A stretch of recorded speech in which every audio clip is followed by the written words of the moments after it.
Guys আসসালামু আলাইকুম, welcome back to my channel MD Roman. তো আপনাদের আমি কিছু প্ল্যান্টস দেখাবো। তো দেখুন আমার এখানে কিছু অ্যালোভেরা আছে, যেগুলো হলো অনেক ভালো। দেখুন এগুলার এখন শীতকাল এসে পড়ছে, তার জন্য আমি ভিতরে কিছু ডিম গুঁড়া করে মানে আর কি ব্ল্যান্ড করে দিচ্ছি। আর দেখুন সারও দিচ্ছি আস্তে আস্তে। আর দেখুন আমার কত বড় মেহেন্দি গাছ হয়েছে। আর দেখুন এই যে দেখুন আমার কিছু লেবু গাছ হয়েছে। এই যে দেখুন কত সুন্দর লেবু, দেখেছেন? আমার ভালো লেবু হয়েছে। তো এখন আমি আপনাদের দেখাবো পেয়ারা গাছ। তো তো পেয়ারা গাছটা হলো আমার এটা এখনো পেয়ারা গাছ ধরেনি। তো দেখুন আমার মানি প্ল্যান্টটা দেখলে বুঝতে পারবেন যে আমার মানি প্ল্যান্টটা কত বড় হয়েছে। এই দেখুন আমার মানি প্ল্যান্ট, আপনাদের নামিয়ে দেখাচ্ছি। এই দেখুন আমার মানি প্ল্যান্ট,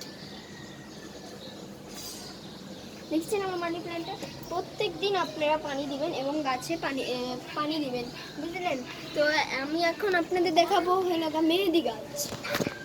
মেহেন্দি গাছটা হলো ওই যে আমার উপরে মেহেন্দি গাছগুলো অনেক ভালো হয়েছে। এখন আপনাদের আমি দেখাবো কিছু চারা। দেখুন এই চারাটা অনেক শক্ত হয়ে গিয়েছে, তো আমরা হালকা একটু দেবে দিব। আর দেখুন এটার ভিতর কিছু সার মিশানো আছে। আর আমি এখানে কোনো গাছ হয়নি, তো তার জন্য আমি এখানে কোকোপিট দিয়েছি, মানে আর কি নারকেলের যেই খোসাগুলো আছে ওই খোসাগুলো আমি ছড়িয়ে দিয়েছি। তো তো আজকের ব্লগটাই এ পর্যন্তই ছিল। বাই বাই ফ্রেন্ডস, আবার কালকে দেখা হবে।